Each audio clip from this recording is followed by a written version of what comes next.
Hello everyone, welcome to our YouTube channel. I hope आप सब अच्छे होंगे और अपनी प्रिपरेशन अच्छे से कर पा रहे होंगे। तो आज स्टार्ट करते हैं जून 2024 के पेपर से एक दूसरा टॉपिक जिसका नाम है कैलकुलस ऑफ वेरिएशंस। पिछले लेक्चर में हमने इंटीग्रल इक्वेशन वाले टॉपिक के क्वेश्चंस किए थे, जिसमें हमें 3 क्वेश्चन दिए गए थे, पार्ट बी और पार्ट सी दोनों के मिला के। आई होप आपको वो वाले लेक्चर से अपने जो क्वेश्चंस है वो अच्छे से क्लियर हो गए होंगे।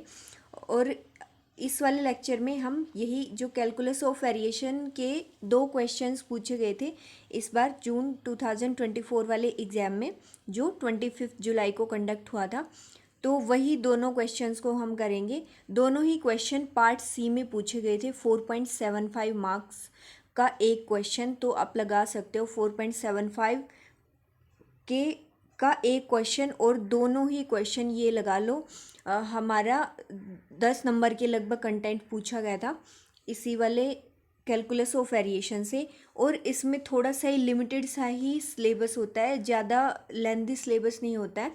हमें एक्सट्रीमल निकालना होता है, जो एक्सट्रीमल निकालते हैं और फिर शॉर्टेस्ट डिस्टेंस वगैरह निकालते हैं, उन्हीं सब जो वही वाले जो टॉपिक्स हमने पढ़ रखे हैं उन्हीं से रिलेटेड क्वेश्चन पूछे गए थे। तो देखते हैं। सबसे पहले ये वाला क्वेश्चन था जिसकी ये वाली क्वेश्चन आईडी दे रखी है 704098, क्वेश्चन नंबर 38। तो इसमें बोल रखा है कि एक्सट्रीमाइज़र ऑफ द प्रॉब्लम दिस, ये प्रॉब्लम हमें दे रखी है, तो इस प्रॉब्लम का हमें एक्सट्रीमाइज़र निकालना है सब्जेक्ट टू दिस, और हमें वाई इस तरीके से दे रखा है। तो देखो अभी एक बार जल्दी से थोड़ा रिवाइज करते हैं कि क्या किस तरीके से हमें निकालना होता था।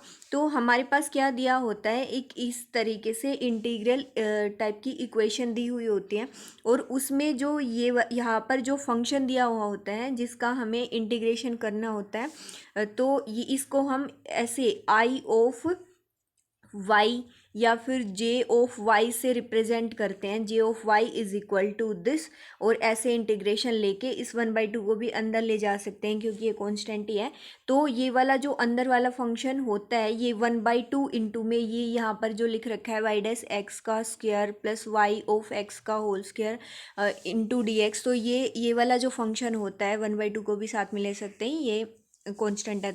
तो इस वाले को हम फंक्शनल बोलते हैं। ठीक है, तो फंक्शनल क्या होता है? Functional is a function of functions, मतलब कि एक ऐसे कुछ ऐसे होता है फंक्शनल है जो एक फंक्शन होता है, जो मान लो जैसे यहाँ पर दे रखा है ना, y belongs to -1 to 1, y C1 -1 to 1 का मतलब है कि -1 से 1 वाले इंटरवल के ऊपर जो कंटिन्यूसली डिफरेंशिएबल फंक्शन है, 1 लिखा है ना सी के ऊपर, अगर सी के ऊपर 2 लिखा हुआ होता तो that means second time continuously differentiable functions होते। ठीक है, तो यहाँ पर ऐसा वाई उठा रखा है, और हमें क्या करना होता है, इस वाले फंक्शनल के लिए हम एक्सट्रीमल निकालते हैं। अब एक्सट्रीमल क्या होता था? एक्सट्रीमल का निकालने का मतलब है कि हम y की वैल्यू निकालते थे, जहाँ पर y क्या है? x का फंक्शन है।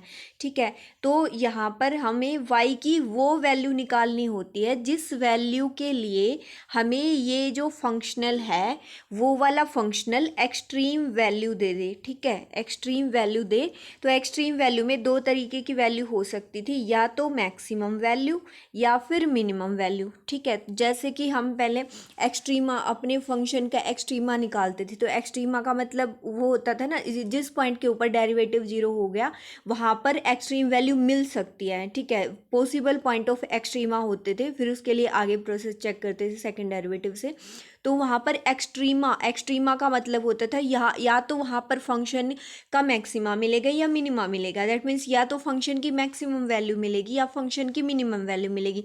तो ऐसे ही यहाँ पर एक्सट्रीम वैल्यू निकालने का मतलब, देखो ये बोला है ना, the extremizer of the problem, तो मतलब जो हमें ये वाली जो प्रॉब्लम दे रखी है इसके लिए ये वाला जो हमें फंक्शनल दे रखा है, इस वाले फंक्शनल के लिए एक्सट्रीमाइजर का मतलब है कि y हमें निकालना है, दैट वो वाला y जिस y के लिए ये वाला फंक्शन क्या दे? एक्सट्रीम वैल्यू दे।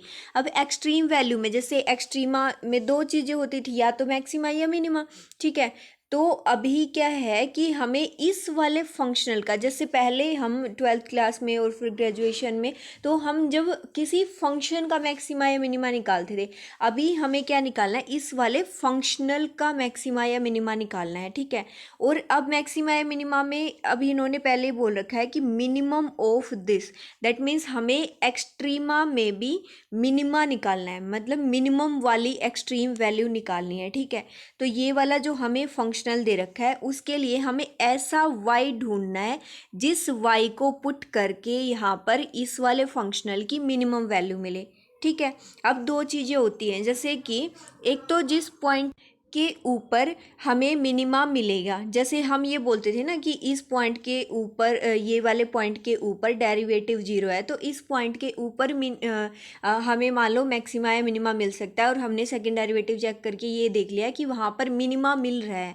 तो एक हमें वो वहाँ से तो पता चल गया कि ये वाले पॉइंट के ऊपर मिनिमम वैल्यू मिल रही है, तो वो मिनिमम वैल्यू होगी कितनी, वो हम तब निकालते थे अपने फंक्शन में उस पॉइंट को पुट करके, है ना। तो अभी यहाँ पर भी दो चीज़ें हैं कि कई बार यहाँ पर क्या हो जाता है, ऐसे लिख के दे देता है, या तो ये बोल देते हैं कि ये बताओ कि अब यहाँ पर तो इसने ये बोला the extremizer of the problem, that means हमें और मिनिमम ऑफ दिस करके लिख रखा है, मतलब कि ये वाला जो फंक्शनल दे रखा है इस फंक्शनल का मिनिमाइजर निकालना है। दैट मीन्स हमें y की वैल्यू पूछी गई है कि y की कौन सी वैल्यू के लिए ये वाला फंक्शनल है वो मिनिमम वैल्यू देगा, ठीक है। या फिर अगर यहाँ पर थोड़ा सा चेंज करके दे दिया होता, अगर उन्होंने ये पूछा होता कि यहाँ पर हमें क्या बताओ, मिनिमम वैल्यू बताओ, फाइंड, यहाँ पर ये एक्सट्रीमाइजर ऑफ द प्रॉब्लम की जगह पे अगर ये लिखा होता कि फाइंड द मिनिमम, ऐसे ही सिर्फ इतना लिख के ये बोला होता यहाँ पर फाइंड द मिनिमम, एक्सट्रीमाइजर की जगह पर फाइंड मिनिमम ऑफ दिस, तो फिर हमें क्या निकालना होता, इस ये जो पूरा फंक्शनल दे रखा है उसकी मिनिमम वैल्यू निकालनी होती। मतलब हम पहले क्या निकालते, ऐसा y निकालते जिसके लिए हमें इसकी मिनिमम वैल्यू मिलेगी, मतलब इसका मिनिमाइज़र निकालते, और उस मिनिमाइज़र के करस्पॉन्डिंग जो भी y की वैल्यू आती, y उसका y डैश निकालते और y और यहाँ पर उसको पुट करते और उसको -1 से 1 इंटीग्रेट करके तब उसकी वैल्यू सोल्व करते, वो वैल्यू हमें मिलती, वो आंसर होता, ठीक है। तो हमें ये वाली चीज़ ध्यान रखनी है कि हमें अपने फंक्शनल की मिनिमम वैल्यू पूछी है या फिर फंक्शनल का मिनिमाइज़र पूछा है, ऐसे फंक्शनल की मैक्सिमम वैल्यू कितनी है वो पूछी है, या फिर फंक्शन का मैक्सिमाइज़र क्या है वो पूछा है, ठीक है। तो ये वाली चीज़ ध्यान रखनी है। तो इसमें हमें क्या पूछा गया है, the extremizer of the problem this and minima this, that means हमें क्या निकालना है, मिनिमाइज़र निकालना है इसका, और हमें y की वैल्यू निकालनी है, ठीक है। तो हमें पहले क्वेश्चन को इसी तरीके से ध्यान से पढ़ना है। तो अभी हमें ये वाली प्रॉब्लम देखो, ये वाली किस टाइप की प्रॉब्लम है, इसमें हमें दे रखा है इंटीग्रेशन -1 to, साथ में कंडीशन दे रखी है -1 to 1 x into y d x is equal to this, और ये वाली बाउंड्री कंडीशंस दे रखी हैं, ठीक है।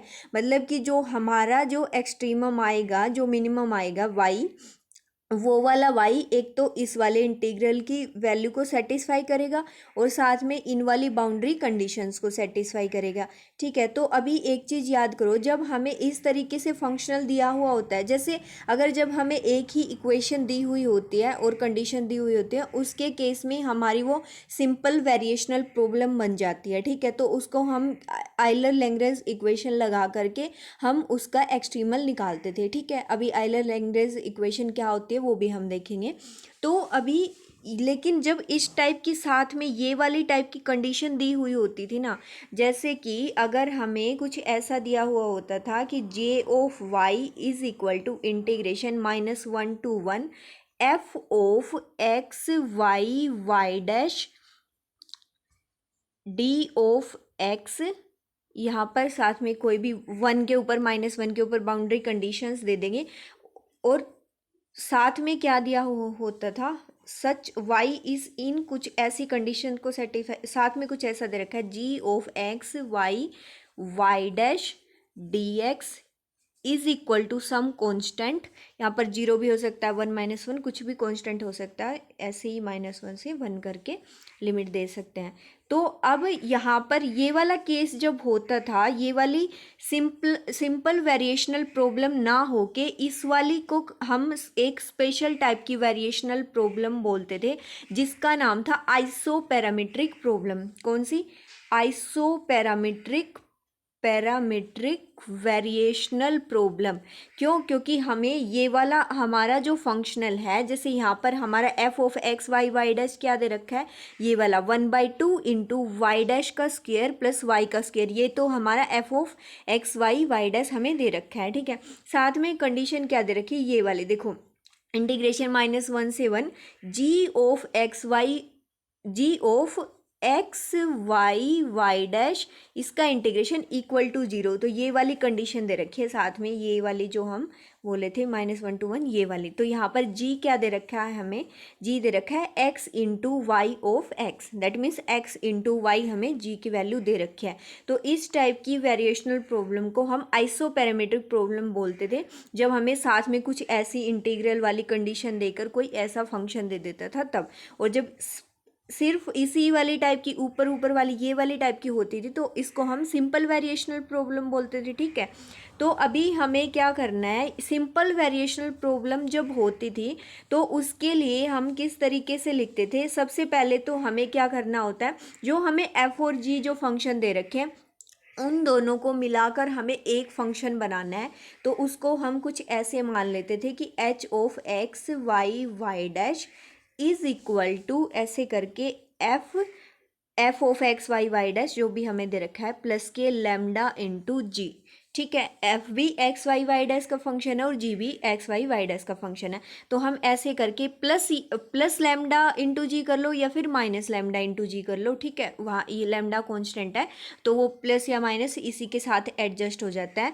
तो इस टाइप से हम बनाते हैं अपना मेन जो h जो होता है, जिसके ऊपर हमें आयलर लैग्रेंज इक्वेशन अप्लाई करनी होती है आइसोपैरामीट्रिक इक्वेशन के केस में। ठीक है, आइसोपैरामीट्रिक वेरिएशनल प्रॉब्लम के केस में। तो इस टाइप से अब हमारे पास ये वाला h हमें मिल गया। ठीक है, तो ये वाला h जो मिला है, इस वाले h के लिए हम आयलर लैग्रेंज इक्वेशन लिखते हैं। तो इस वाले h के लिए हमें क्या करना पड़ता है, h curl h upon curl y निकालना होता है, curl h upon curl y dash निकालना होता है, और इसके लिए फिर आयलर इक्वेशन लिखनी होती है। ठीक है, जैसे अगर सिंपल वेरिएशनल प्रॉब्लम होती है तो उस टाइप में यहाँ सिर्फ f दिया हुआ होता है, ये g वाली कंडीशन नहीं दी हुई होती है। तो उस केस में जैसे हम f के ऊपर आयलर इक्वेशन लगाते हैं, उसी तरीके से यहाँ पर जब हमने दोनों को इकट्ठा करके एक h बना लिया है तो इसके लिए हमें क्या लगानी है, आयलर लैग्रेंज इक्वेशन लगानी है। ठीक है, वो वाला केस हम करते थे आइसोपैरामीट्रिक प्रॉब्लम के केस में। ठीक है, इस तरीके से। तो अभी इसको सोल्व करते हैं जो हमें दिया गया। तो ये हमें दे रखा है, हमने इसको कंसीडर कर लिया J of Y is equal to this subject to condition this. तो हमने एफ निकाल लिया यहाँ से और जी निकाल लिया, और ये वाली बाउंड्री कंडीशन दे रखे हैं। तो गिवन प्रॉब्लम इज आइसोपैरामीट्रिक प्रॉब्लम। तो ये वाली प्रॉब्लम क्या है, आइसोपैरामीट्रिक प्रॉब्लम है, जहाँ पर एफ हमें दे रखा है, ये वाला ऊपर वाले इंटीग्रल में जो दे रखा था इसको हम एफ बोलते हैं। जो यहाँ वाली जो कंडीशन के अंदर जो दिया हुआ था इसको जी कंसीडर कर लेते हैं। ठीक है, तो इसको हमने जी मान लिया x इंटू वाई। तो अब h हमने मान लिया f plus k lambda g करके। ठीक है, तो h of x Y Y dash किसके इक्वल हो गया, f की वैल्यू पुट कर दो, यहाँ से जो हमें वैल्यू मिली थी f की वैल्यू पुट कर दो और प्लस लैम्डा इंटू जी की वैल्यू पुट कर दो। ठीक है, तो f की वैल्यू पुट कर दी प्लस लैम्डा इंटू जी की वैल्यू x वाई थी तो जी की वैल्यू पुट कर दी।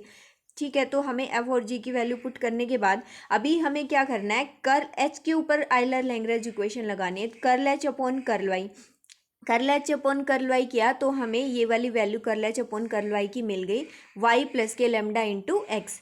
ठीक है, इसके बाद curl H upon curl Y dash, तो यहाँ से हम curl H upon curl Y dash निकालेंगे तो यहाँ से 2 आगे आएगा ना, 2 से 2 कैंसिल हो जाएगा, वाई डैश की वाई डैश आ जाएगा किसकी, curl H upon curl y की वैल्यू। यही थर्ड वाली इक्वेशन से हमें क्या निकालना है, curl H upon curl y निकालना है और curl H upon curl Y dash निकालना है। ठीक है, तो अब जो ये वाली इक्वेशन से हमें curl H upon curl Y और curl H upon curl Y dash मिल गए। अब जो आयलर लैग्रेंज इक्वेशन है किसके लिए, ये वाली जो एच जो हमें मिला है उसके लिए जो हमें लगानी है, उस पर हम कैसे अप्लाई करें, ये वाली आयलर लैग्रेंज इक्वेशन होती है। जैसे जब एफ दिया होता है तो तभी हम एफ के ऊपर भी ऐसे अप्लाई करते हैं। तो एच के लिए लगानी है तो curl upon curl y of h minus d by d x of curl H upon curl Y dash is equal to 0। तो ये वाली आयलर लैग्रेंज इक्वेशन होती है। ये वाली इक्वेशन बहुत ही ज़्यादा इंपॉर्टेंट है। अगर हमें कैलकुलस ऑफ वेरिएशन में ये भी है कि हमें सारा नहीं करके जाना, हमें कैलकुलस ऑफ वेरिएशन में से थोड़ा सा ऐसा करना है कि अगर कोई नॉर्मल सा क्वेश्चन आए, बेसिक सा क्वेश्चन आए, तो हमारा वो वाला क्वेश्चन हो जाए, तो ये वाली इक्वेशन को पक्का करके चले जाना, ये वाली इक्वेशन को मत छोड़ना। तो अगर बिल्कुल सिंपल अगर क्वेश्चन आया तो एक क्वेश्चन आपका आराम से बन सकता है इस वाली इक्वेशन को करने से भी। तो अभी ये वाली इक्वेशन हमने लगा दी। तो ये वाली इक्वेशन लगाने के बाद curl H upon curl y की वैल्यू क्या आई थी, वाई प्लस लैम्डा एक्स आई थी यहाँ से, ठीक है। और plus minus k d by d x of y curl H upon curl Y dash की वैल्यू वाई डैश आई थी। तो ये वाली वैल्यू हमने पुट कर दी। तो यहाँ से क्या आया, Y plus lambda X minus के Y double dash is equal to 0 मिल गया हमें। तो ये वाली क्वेश्चन को हम ऐसे लिख सकते हैं, वाई डबल डैश माइनस के वाई माइनस के lambda x is equal to 0। तो यहाँ से हम ये वाली इक्वेशन इसको राइट साइड में ले जाकर is equal to lambda x लिख सकते हैं। तो दैट मीन्स अब देखो हमें वो फंक्शनल वाली जो इक्वेशन दे रखी थी, जो वेरिएशनल प्रॉब्लम दे रखी थी, वहाँ से हमें क्या निकालना था, वाई निकालना था। वो वाई ही उसको एक्सट्रीमाइज करेगा, मिनिमाइज करेगा। तो इसके लिए अब हमें वाई निकालने के लिए अब ये वाली जो चीज़ें हैं कहाँ पर आकर रिड्यूस हो गई, एक डिफरेंशियल इक्वेशन के ऊपर, वाई डबल डैश एक सेकंड ऑर्डर की डिफरेंशियल इक्वेशन हमें मिल गई। और इसको निकालना तो हमें आता है कि सेकंड ऑर्डर की डिफरेंशियल इक्वेशन, और वो भी कांस्टेंट कोफिशिएंट्स के साथ। तो और इसका सॉल्यूशन हमें निकालना आता है। तो दैट मीन्स हमें इस वाली 6 वाली इक्वेशन का अगर हमने सॉल्यूशन निकाल दिया तो इसी वाली इक्वेशन का जो सॉल्यूशन है वो क्या होगा, एक्सट्रीमाइजर हो जाएगा उस वाली प्रॉब्लम के लिए जो वेरिएशनल प्रॉब्लम हमें दे रखी थी, ठीक है। तो अभी इस वाली इक्वेशन, ये वाली जो इक्वेशन है, पहले इसकी ऑक्सिलरी इक्वेशन लिख के सी एफ निकालेंगे, फिर पी आई निकालेंगे। तो हमने इसकी ऑक्सिलरी इक्वेशन लिखी, यहाँ से हमें 2 रूट्स मिल गए इसके 1 माइनस 1। तो यहाँ से हमने इसका क्या लिख दिया, सी एफ लिख दिया, सी1 ई की पावर एक्स प्लस सी2 ई की पावर माइनस एक्स, ठीक है। तो अब यहाँ से जब इसका पी आई निकालेंगे तो क्या आएगा, 1/d² माइनस 1 इंटू में ये लैम्डा एक्स आ जाएगा। तो लैम्डा कॉन्स्टेंट बाहर आ जाएगा, 1/d² माइनस 1 इंटू एक्स आ जाएगा। तो अब जब यहाँ पर एक्स की कुछ पावर टाइप का होता है फंक्शन, तो हम तब क्या करते हैं, लीस्ट डिग्री टर्म को कॉमन निकालते। तो यहाँ पर लीस्ट डिग्री टर्म कौन सी है, -1। तो मैंने -1 को यहाँ पर कॉमन निकाल लिया, तो ये 1 - d² बन गया। फिर हम क्या करते हैं, एक्सपेंशन करते हैं, क्योंकि जब लीस्ट डिग्री टर्म को बाहर निकालते हैं तो हम फिर एक्सपेंशन कर पाते हैं। तो इसकी पावर -1 हो गई ऊपर। तो यहाँ से माइनस लैम्डा इंटू ये उस तरीके का हो गया कि 1 - x की पावर -1, उस टाइप की एक्सपेंशन हो गई। तो यहाँ से क्या बन जाएगा, 1 + d² + d की पावर 4 प्लस एंड सोन। और यहाँ पर d है, d हमने किसको माना था, d का मतलब है ये ऐसे d ऑफ dx, ठीक है। तो इस तरीके से ये आ गया। अब देखो यहाँ पर क्या होगा, माइनस लैम्डा इंटू फर्स्ट वाली टर्म के साथ x अप्लाई होगा तो x आ जाएगा। अब सेकंड वाली टर्म d2 का मतलब तो क्या हो जाएगा, यहाँ पर ये बन जाएगा ना d2/dx²। और इस ये किसके, ये एक ऑपरेटर है, और ये यहाँ से x के साथ ये होगा, दैट मीन्स यहाँ पर मल्टीप्लाई नहीं है, ये ऑपरेट होगा d2 x के ऊपर अगर ऑपरेट होगा तो यहाँ से, तो इसका मतलब x का सेकंड डेरिवेटिव, तो यानी x का फर्स्ट डेरिवेटिव कितना हो जाएगा खुद के रिस्पेक्ट में 1, तो x का सेकंड डेरिवेटिव कितना बन जाएगा 0। तो सेकंड यहाँ पर आगे वाली टर्म तो सारी सेकंड डेरिवेटिव से बड़ी आएंगी, तो सारे 0 हो जाएंगे। दैट मीन्स यहाँ से हमें क्या मिल जाएगा, 0 मिल जाएंगे सारे टर्म्स यहाँ से। तो यहाँ से हमें सिर्फ ये वाली फर्स्ट वाली टर्म से x मिलेगा। तो माइनस लैम्डा इंटू एक्स हमारा क्या आ गया, पर्टिकुलर इंटीग्रल आ गया यहाँ से। तो पर्टिकुलर इंटीग्रल की वैल्यू कितनी आ गई, माइनस लैम्डा इंटू एक्स। तो इसका मतलब जो 6 वाली इक्वेशन डिफरेंशियल इक्वेशन बनी थी उसका सॉल्यूशन क्या मिल गया, y = c1 e की power x plus c2 e की power minus X minus of lambda x, क्योंकि ये पी आई की वैल्यू आई, ये सी एफ की वैल्यू आई। तो y कितना हो गया, C F plus P I, ये वाली वैल्यू हमें मिल गई। तो अब देखो यहाँ से हमें y ही तो निकालना था, y निकालना था गिवन इक्वेशन के लिए। अब देखो हमें मिला है c1 e की power x plus c2 e की power minus X minus lambda into x. अब देखो मैंने ये क्यों लिखा, ऑप्शन ए, ऑप्शन बी और ऑप्शन डी गलत हो गई, ये तीनों ऑप्शंस। अब जो ये वाले ऑप्शंस है ना, यहाँ पर देखो हमें जो मिला है ना, हमारी जो y की वैल्यू मिली है, जो हमारा एक्सट्रीमाइज़र मिला है, वो हमें मिला है c1 e⁻x plus c2 e⁻−x minus lambda into x, इस तरीके का मिला है। अब जैसे देखो यहाँ पर ये कोई कांस्टेंट है, ये बाहर निकाला हुआ है इन दोनों से, तो यहाँ पर इसके साथ मल्टीप्लाई होगा, फिर इसके साथ मल्टीप्लाई होगा, ये कुछ ऐसा है c1 × e⁻x plus c2 × e⁻−x। तो यहाँ पर ये वाला c1 c2 की वैल्यू ये सेम हो रखी है, तो इसलिए बाहर निकाल रखी है, मतलब जैसे हम फर्स्ट ऑप्शन को एनालाइज करके देख रहे हैं।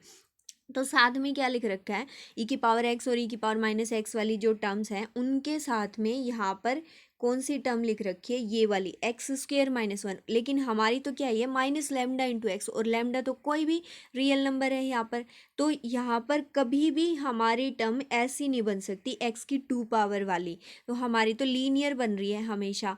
तो पहला ऑप्शन नहीं हो सकता, ये गलत होगा। और सेकंड ऑप्शन में भी ऐसे ही देखो, जैसे ये वाला कांस्टेंट बाहर निकाल रखा है ना, e/a² + 1, तो यहाँ से हमें e⁻x e⁻−x, ठीक है, अगर हम ये भी मान लें कि ये c1 c2 ये यहाँ से हैं और ये कॉमन निकाल रखे होंगे, तो ये वाली टर्म तो फिर भी 2 डिग्री की बन रही है, लेकिन हमारी तो क्या बन रही थी, ये यहाँ से हमारी माइनस लेमडा इंटू एक्स, ये तो हमेशा 1 डिग्री की बनेगी, तो यहाँ से ये वाला ऑप्शन भी नहीं हो सकता। और फोर्थ वाले में देखो, फोर्थ वाले में तो बिल्कुल ही अलग लिख दिया, यहाँ पर तो एल्जेब्रिक भी नहीं लिखा, यहाँ पर तो कौन सा लिख दिया, ट्रिग्नोमेट्रिक लिख दिया, sin2πx, तो ये वाला तो हमारा तो एल्जेब्रिक बन रहा है, वो भी 1 डिग्री के लिए, ये वाला भी नहीं हो सकता, ये वाला भी गलत हो गया। ठीक है, दैट मीन्स यहाँ से अगर हम एग्ज़ाम हॉल में हैं तो हम अगर ये वाली चीज़ एनालाइज कर पाते हैं तो बहुत अच्छा है, कि हमारा बहुत सारा टाइम सेव हो जाता है, कि हमें c1 c2 लैम्डा सबकी वैल्यू निकालने का इतना ज़्यादा टाइम लगाने की जगह पर हमारा इतने यहाँ से काम आसान हो जाता है। तो जब हम सोल्व कर रहे हैं क्वेश्चन को, तो एक बार जब हम सोल्व करते चल रहे हैं, तो सोल्व करते करते सिर्फ कैलकुलेशन, ये नहीं है कि सिर्फ कैलकुलेशन के ऊपर एक्यूरेटली ध्यान देते चल रहे हैं और साथ में ये चीज़ नहीं ध्यान दे रहे कि ऑप्शंस क्या पता हमारा आधा क्वेश्चन हमने सोल्व किया तब तक ही कुछ ऑप्शंस है वो डिस्कार्ड हो जाए, है ना। तो ये वाली चीज़ हमें ध्यान रख के चलनी है, कि साथ साथ में अपने ऑप्शंस के ऊपर भी नज़र रखनी है कि किस तरीके से ऑप्शंस बनाए गए हैं, क्योंकि जिस टाइम पे एग्ज़ाम में सोल्व करना है तब तो उस टाइम पे हमें टाइम सेव करना है अपना, जितना कर सकते हैं उतना, ताकि कुछ इससे ज़्यादा डिफ़िकल्ट क्वेश्चंस हो, क्या पता कोई, उनके ऊपर हम अपना टाइम स्पेंड कर सकें जाकर। तो ठीक है, यहाँ से तो जब हम एग्ज़ाम में होंगे तो डायरेक्टली हम यहाँ पर ये वाला लगा सकते हैं कि ये वाला ऑप्शन है हमारा, थर्ड वाला ऑप्शन है वो सही हो जाएगा। ठीक है, अभी देखो कि यहाँ से तो हमने बोले एग्ज़ाम के अकॉर्डिंग हमारे यहाँ तक हमारा सॉल्यूशन हो गया, ये वाला ऑप्शन आ गया, थर्ड वाला ऑप्शन है वो सही हो गया, e/1 + e² into e⁻x plus e⁻−x, तो ये वाला आंसर आ गया। पर अगर हम अभी सोल्व कर रहे हैं तो अभी हम ये भी क्योंकि अभी तो फ़िलहाल हमारे पास टाइम है, तो हम ये देखना चाहेंगे कि ये वाला आंसर एग्जैक्ट में एक्चुअली में कैसे मिला है ये वाला आंसर हमें। दैट मीन्स देखो अभी थोड़ा इसके साथ ऑब्जर्व करके देखो यहाँ से कब मिला होगा ये वाला ऑप्शन, इस वाले अपना जो वाई मिला है इसके अकॉर्डिंग, जब हमारा लेमडा 0 बना होगा, है ना। जब लेमडा 0 बनेगा, c1 c2 की कुछ वैल्यू आएंगी, तो तब हमें इस टाइप का आंसर मिल सकता है। तो अभी जैसे हम सोल्व कर रहे थे, यहाँ से हमारा आंसर अभी हो चुका है यहाँ तक का सोल्व, तो कि यहाँ पर हमें सी वाला ऑप्शन मिलेगा। तो अभी ये वाला हमने बता दिया कि ऑप्शन ए बी और डी यहाँ से डिस्कार्ड हो जाएंगे, ऑप्शन सी हमारा सही हो जाएगा। पर ये भी तो देखना है ना ये वाला सही क्यों हुआ है।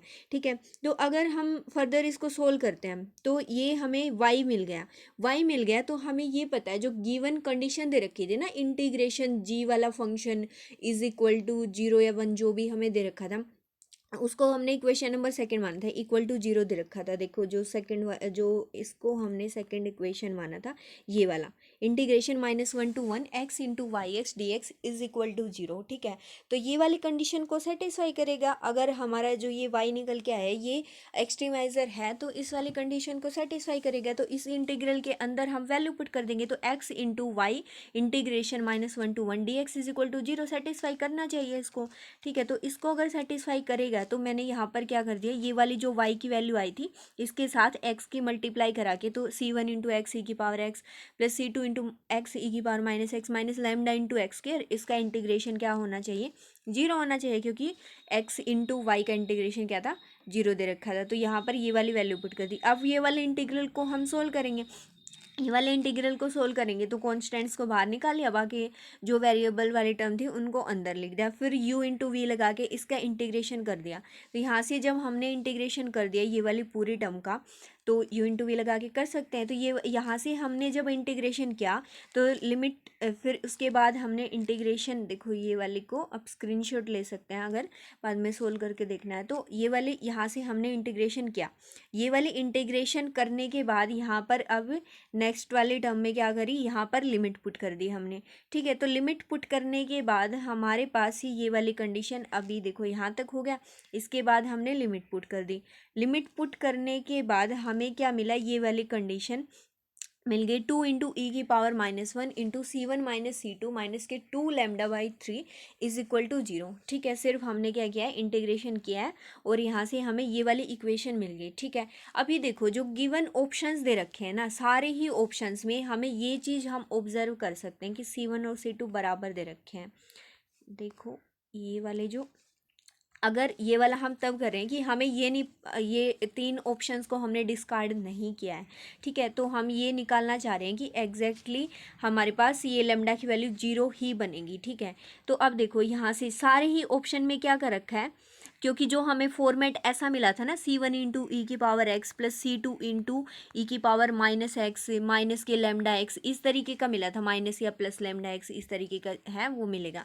तो यहाँ से अगर हमने ये वाली चीज़ भी अगर हम ना ध्यान दे पाए कि यहाँ पर ठीक है 2 डिग्री की 1 डिग्री की या साइन या कौन सा होगा, तो इस तरीके से देखो यहाँ पर क्या है, C1 और C2 अगर दोनों हो गए बराबर हो गए तो यहाँ से मैं कॉमन निकाल सकती हूँ। मान लो यहाँ पर भी C1 यहाँ पर भी C1 है, तो ओवरऑल C1 कॉमन निकल जाएगा।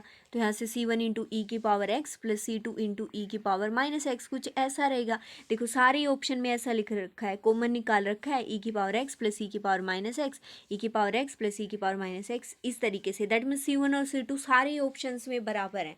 ठीक है, तो हम यहाँ पर क्या कर सकते हैं, यहाँ पर C1 और C2 को इक्वल पुट कर सकते हैं, जो हमारी कंडीशन जो बनी है।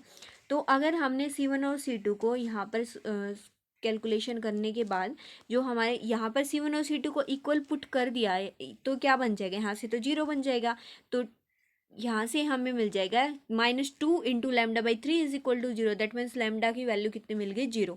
तो देखो लैम्डा अगर 0 मिल गया तो लैम्डा के 0 मिलने के बाद जो हमें ये वाला जो सॉल्यूशन मिला था, यहाँ पर लैम्डा 0 होने के बाद यही वाला, और C1 C2 बराबर है, तो हमें क्या मिल जाएगा, ऐसे कुछ C1 इंटू ई की power x plus C2 into E की पावर -x, उस वाली टाइप का सॉल्यूशन। और उस वाली टाइप का सॉल्यूशन हमें दे रखा है ऑप्शन नंबर सी के अंदर।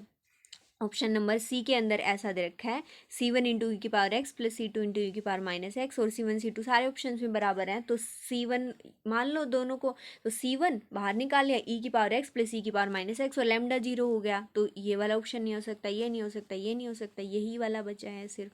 ठीक है, तो और यहाँ तक इस वाली चीज़ से भी हम ये बता सकते हैं कि ये वाला हमारा आंसर हो गया। ठीक है, अब तीसरी बात कि अगर आपको ये भी नहीं देखना, ठीक है, कि आपके पास इतना टाइम है, इनफ टाइम है कि आपने बाकी सारे क्वेश्चंस को सोल्व कर लिया और आप लगा रहे हैं कि हम, मेरे पास ना बिल्कुल सही टाइम है, मुझे तो इसका पूरा प्रॉपर ऐसे निकालना है कि C1 C2 की वैल्यू भी निकालनी है। ये तो आइडिया लग गया है कि C1 C2 की वैल्यू बराबर है, तो यहाँ से मेरा ये आंसर आ गया। लेकिन मुझे तो ये भी वेरीफाई करके देखना है कि C1 C2 की वैल्यू आएंगी क्या। ठीक है, तो यहाँ से तो हमें ये तो आइडिया लग ही गया है कि ये वाली वैल्यू आएगी E/1 प्लस E², किसकी, C1 और C2 दोनों की। तो ये वाली चीज़ भी आप निकाल सकते हैं। कहाँ से निकाल सकते हैं, देखो हमारे पास क्या दे रखी है, ये वाली बाउंड्री कंडीशंस दे रखे हैं, इनका तो हमने यूज़ ही नहीं किया है। तो अगर आपको C1 C2 की वैल्यू भी एग्जैक्टली निकाल के देखनी है, तो आप क्या कर सकते हैं, जो हमें y मिला है लैम्डा 0 होने के बाद हमें ऐसा मिल गया C1 इंटू ई की power x plus C2 into E की पावर -x। ठीक है, तो वहाँ से ये वाली बाउंड्री कंडीशन और यूज़ कर सकते हैं, उसके अंदर y1 is equal to 1 put करके, y-1 is equal to 1 put करके हमें वहाँ से 2 इक्वेशंस मिलेंगी। और उन इक्वेशंस को सोल्व करके हमें 2 इक्वेशन है, 2 वेरिएबल है C1 और C2, उन दोनों C1 C2 की हम वैल्यू निकाल सकते हैं, जहाँ से हमें एग्जैक्ट वैल्यूज़ भी मिल जाएंगी C1 और C2 की। तो वो वाली वैल्यूज़ है ना, दोनों यही यही वैल्यूज़ मिलेंगी, ठीक है। ये वाला काम आप छोटा सा है, अगर आपको बिल्कुल टोटली ऐसा करना है कि ये वाली चीज़ भी मुझे तो निकाल के देखनी है, तो ये वाली भी आप निकाल कर ये वाली छोटी सी कैलकुलेशन आप करके देख सकते हैं और आपको ऑब्वियसली ऐसा ही मिलेगा। तो आप ये अभी घर पे बैठ के जब हम लोग कर रहे हैं तो हम आराम से कर सकते हैं। बाकी एग्ज़ाम के लिए करने के लिए हमारा वहीं से काम हो गया था कि हमने जब y निकाला था तो वहाँ से हमने ये वाली चीज़ की minus lambda c1 into E की power X plus c2 into E की power minus X minus lambda X type का बन गया था। तो वहाँ से हमारी लीनियर टर्म बन रही है, एक्सपोनेंशियल्स की जो दोनों टर्म है उनके साथ में प्लस में एक्स की लीनियर पावर वाली टर्म बन रही है। तो ये वाली हमने इसीलिए ये वाले तीनों ऑप्शंस को हमने डिस्कार्ड कर दिया था। तो एग्ज़ाम में हमें इसी तरीके से करना है, लेकिन हमने सॉल्यूशन भी देख लिया कि अगर हम पूरा सोल्व करेंगे तो किस तरीके से करेंगे, ठीक है। तो आई होप आपको ये वाला क्वेश्चन अच्छे से समझ आ गया होगा और अच्छे से क्लियर हो गया होगा। अभी हम इसका नेक्स्ट वाला क्वेश्चन देखते हैं जो दूसरा था, जिसमें हमें क्या निकालना था, इक्वेशन, हाँ ये वाला जो सेट है इसकी इन्फीमम निकालनी है, ठीक है। देखो इसमें ऐसा कुछ यहाँ से तो हमें एकदम से आइडिया नहीं लग रहा है कि ये किसका COV का क्वेश्चन है या फिर ये रियल का क्वेश्चन है, किस चीज़ का है। देख के ऐसे भी लग रहा होगा कि हाँ रियल में इंटीग्रल पूछा होगा, तो उस वाले के लिए हमें इंटीग्रल की ये वाला बताना है कि इस वाले इंटीग्रल को सोल्व करके वैल्यू मिलेगी, उसकी मिनिमम बतानी है, ठीक है। तो अभी इस वाले क्वेश्चन को एक बार आप ट्राई कर सकते हैं। इस वाले क्वेश्चन को हम नेक्स्ट वाले लेक्चर में करते हैं, ये वाला ज़्यादा लेंदी हो जाएगा।